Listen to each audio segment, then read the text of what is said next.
Alyssa McLemore est une jeune maman de 21 ans vivant avec sa mère et sa grand-mère dans l'état de Washington. Malheureusement, un soir, alors qu'elle était partie rejoindre des amis, elle ne reviendra pas à la maison. 3 jours plus tard, sa mère décédera d'une longue maladie sans jamais savoir ce qui est arrivé à sa fille. Pour tout savoir sur la triste et mystérieuse histoire de Alyssa McLemore, lançons-nous maintenant dans la vidéo.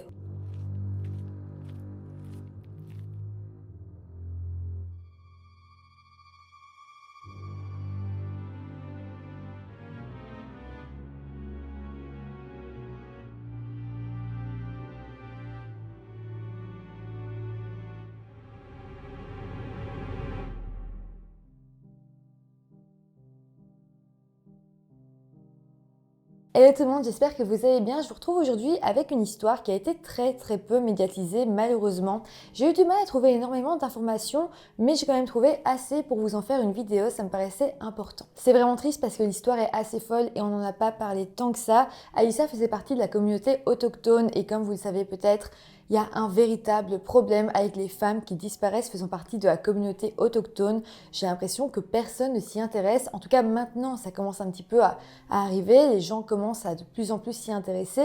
Mais avant, il y avait un vrai flou médiatique par rapport à tout ce qui se passait par rapport à ces femmes. Et voilà, ça me paraissait important aujourd'hui de pouvoir vous parler de l'une d'entre elles. Avant de commencer la vidéo, comme d'habitude, je vous rappelle de vous abonner à la chaîne si ce n'est pas encore fait. N'oubliez pas, pendant tout le mois d'avril, je sors une vidéo par jour.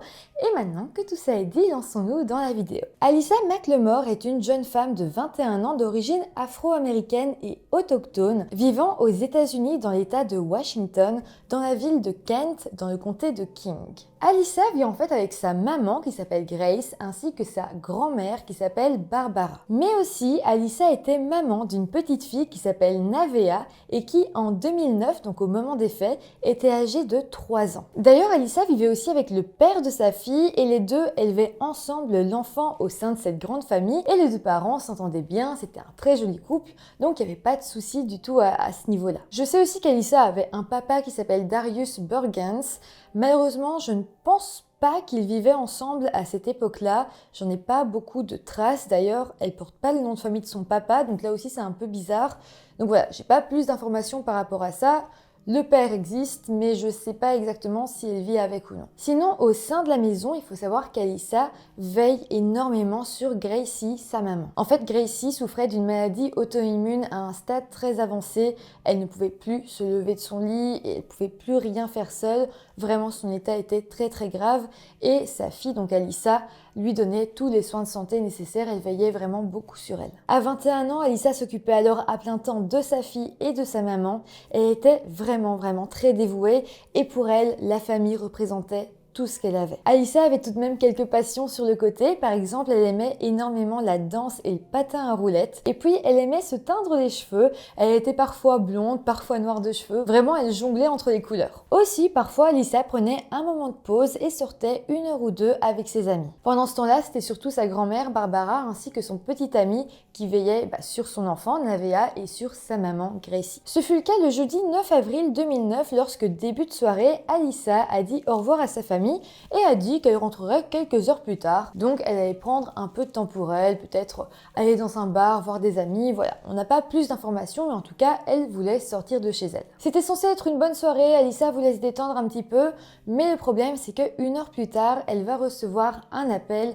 de Barbara, donc sa grand-mère. Barbara annonce à Alyssa que l'état de sa maman s'est énormément dégradé et qu'elle a peur que ce soit la fin. Donc elle demande à Alyssa de revenir le plus vite possible pour être auprès de tout le monde au cas où sa maman décéderait. Alyssa a alors dit à sa grand-mère qu'elle allait se dépêcher et arriver. Il faut savoir qu'Alyssa n'avait pas de voiture, donc pour rentrer, elle devait soit prendre le bus, soit demander à quelqu'un de la raccompagner. Donc en gros, elle pouvait pas arriver aussi vite qu'elle ne le voulait. Les heures vont alors commencer à passer, mais Alyssa ne va pas rentrer chez elle et Barbara va commencer à s'inquiéter pour sa petite fille. Elle va alors essayer de l'appeler, de lui envoyer des messages, mais Alyssa ne répondra pas. Et là, c'est quand même très étrange parce que Alyssa ne faisait jamais ça en temps normal, mais là, sa mère n'allait pas bien, donc ça paraissait totalement impossible qu'elle ne donne aucune nouvelle. Les heures vont encore passer, tout le monde dans la maison attendra des nouvelles d'Alyssa, tout le monde aura les yeux rivés sur la porte d'entrée, Mais malheureusement, Alyssa ne rentrera toujours pas. À un moment donné, quelqu'un va sonner à la porte de la maison. Barbara va ouvrir et là, elle va se retrouver face à plusieurs agents de police. Ils vont en fait expliquer au reste de la famille qu'ils étaient inquiets pour la sécurité d'Alyssa. En fait, ce soir-là, vers 21h15, le 911 a reçu un appel venant du téléphone d'Alyssa. L'appel ne durait pas longtemps et on n'y entendait pas grand-chose, mais les agents de police arriveront quand même à discerner la voix d'Alyssa qui demandait de l'aide juste avant que la communication ne se coupe. En gros, l'appel n'avait duré que 10 secondes, on avait entendu à l'aide et c'est tout. Et c'est sûr qu'en entendant ça, les agents de police s'étaient dit il y a un problème, donc ils avaient été chez Alyssa. Ils avaient évidemment essayé de retracer l'appel, mais comme le téléphone d'Alyssa n'avait pas de GPS, ils ne savaient pas exactement où elle se trouvait. Ils ont quand même pu déterminer que l'appel provenait de quelque part dans la ville de Kent, dans l'état de Washington, donc là, dans la ville où Alyssa vivait, mais mis à part ça, ils n'avaient pas plus d'informations. Donc pour eux, la seule chose à faire, c'était de se rendre là où elle habitait pour essayer de comprendre ce qui était en train de se passer. Évidemment, là, la famille d'Alyssa va expliquer à la police la situation et tout le monde va se rendre compte que quelque chose de grave est sans doute en train de se passer. Alyssa va alors être signalée comme personne disparue et les recherches commenceront. Mais attendez, parce que là, on a l'impression que tout le corps de police va se mettre à chercher Alyssa, qu'ils vont déployer les hélicoptères, les chiens, etc. Mais pas du tout, c'est pas du tout ce qui va se passer. En fait, les agents de police vont être perturbés par cet appel au 911, mais seulement le temps d'une nuit. Après ça, ils vont relativiser. Ils diront à la famille d'Alyssa qu'au final, elle était adulte, qu'elle pouvait faire ce qu'elle voulait et que si ça se trouve, elle avait voulu disparaître de sa propre volonté. Ils diront aussi que oui, l'appel au 911 était étrange, mais que au final, on n'était pas sûr qu'il s'agissait réellement d'Alyssa qui avait passé cet appel, parce qu'on entendait juste à l'aide, mais à part ça, la personne ne s'était pas présentée. Évidemment, ça paraît logique que si Alyssa était en danger, elle n'ait pas pris le temps de se présenter, mais pour les enquêteurs, ça veut dire que peut-être quelqu'un a trouvé son téléphone, a fait une blague, ou que quelqu'un d'autre ait été en danger et ait pris son téléphone pour appeler à l'aide, mais peut-être en tout cas qu'il ne s'agissait pas d'Alyssa. Je suis d'accord, c'est complètement incompréhensible, je ne comprends pas comment les enquêteurs ont pu en venir à cette conclusion, mais voilà, selon eux, comme elle s'est pas présentée, on n'est pas sûr que c'est Alyssa, et donc toujours selon eux, sans doute qu'elle a voulu disparaître de son plein gré et donc à ce moment-là, ils peuvent pas faire grand-chose. La famille d'Alyssa va immédiatement réagir et dire que dans tous les cas, il fallait la retrouver, mais les enquêteurs diront qu'elle était totalement dans son droit de disparaître volontairement vu qu'elle était adulte. Mais évidemment, chaque proche d'Alyssa savait qu'elle ne serait jamais partie comme ça. Au moins, elle aurait voulu dire au revoir à sa maman avant qu'elle décède et puis elle aimait vraiment sa fille et c'est sûr et certain qu'elle ne l'aurait jamais laissée. Et puis même rien qu'avec cet appel au 911, je ne comprends même pas comment on peut encore discuter du fait que potentiellement elle aurait pu vouloir partir d'elle-même. Ça n'a aucun sens. En tout cas, pendant ce temps-là, la santé de Gracie, la maman d'Alyssa, va continuer à se détériorer, même si elle n'était pas finalement décédée le jour de la disparition de sa fille, eh bien ça n'allait pas mieux et c'est vrai que c'était beaucoup de tracas pour elle. Elle était extrêmement inquiète pour sa fille et ça n'a pas du tout aidé pour sa santé. Toute la famille d'Alyssa était à son chevet, ils essayaient de l'aider et ils priaient vraiment pour que Alyssa revienne avant qu'elle décède, mais malheureusement ce ne fut pas le cas. Gracie est alors décédée 3 jours après la disparition de sa fille, soit le dimanche 12 avril 2009. La semaine d'après, un article sur la disparition d'Alyssa sera publié dans le journal Tacoma's New Tribune. Il s'agissait en fait du tout premier appel à témoins que la police faisait passer. L'article détaillait en fait l'appel au 911 qu'Alyssa aurait probablement passé. De plus, dans cet article, il sera précisé que depuis cet appel au 911, le téléphone d'Alyssa était éteint. Et donc à la fin de cet article, la police faisait un appel à témoins et demandait à toute personne qui pensait avoir vu quelque chose de se manifester. Et cet article va marcher parce que rapidement, un témoin va se présenter au poste de police et dira qu'il a vu Alyssa le jour de sa disparition, il en est sûr. Par contre, il ne se rappelle plus vraiment l'heure exacte. Selon lui, elle se trouvait près de l'intersection de la 30e avenue Sud et de la rue Kent des Moines. Selon le témoin, elle se trouvait proche d'une camionnette verte, un modèle de 1990 qui avait une plaque immatriculée en Oregon. Par contre, le témoin dira ne pas avoir vu le visage du conducteur de ce camion et donc voilà, il ne savait pas en dire plus. Mais tout de même, ça venait un petit peu aider l'enquête. Et puis, juste après ça, un autre témoin va venir se rendre au commissariat. Lui aussi dira avoir vu Alyssa Plus tard dans la soirée, en présence d'un homme blanc, plus âgé qu'elle car il devait avoir entre 50 et 60 ans, et il dirait aussi que l'homme mesurait 1,70 m et pesait à peu près 80 kg. Et chose extrêmement troublante, c'est que ce témoin lui aussi dira que l'homme conduisait une camionnette verte. On peut donc voir que les deux témoins ont des témoignages qui concordent et que cette camionnette verte et l'homme qui l'a conduit sont des éléments très importants dans la disparition d'Alyssa et que peut-être l'homme qui conduisait cette camionnette est le potentiel suspect. Ce que les enquêteurs se disent ici, c'est que le 9 avril, quand Alyssa a reçu l'appel de sa grand-mère qui lui disait que sa maman n'allait pas bien, sans doute qu'Alyssa a paniqué et qu'elle a cherché à rentrer chez elle le plus vite possible. Je vous rappelle qu'Alyssa n'avait pas de voiture, donc elle devait trouver un autre moyen de transport et donc c'est possible qu'elle ait essayé de faire du stop, ce qui expliquerait pourquoi elle se trouvait seule à côté d'une intersection. Dans ce cas-là, c'est possible qu'une camionnette verte se soit arrêtée à côté d'elle, que l'homme à l'intérieur lui ait proposé de la ramener jusque chez elle et qu'au final, il l'ait enlevée. Finalement, un dernier témoin appellera la police et expliquera avoir vu Alyssa proche de l'Interstate 5 qui relie Washington à l'Oregon et à la Californie. Il l'aurait vue dans la nuit du 9 au 10 avril, donc la nuit de sa disparition. Là, clairement, les choses commencent à se relier parce que, rappelez-vous, la camionnette verte avait une plaque immatriculée en Oregon.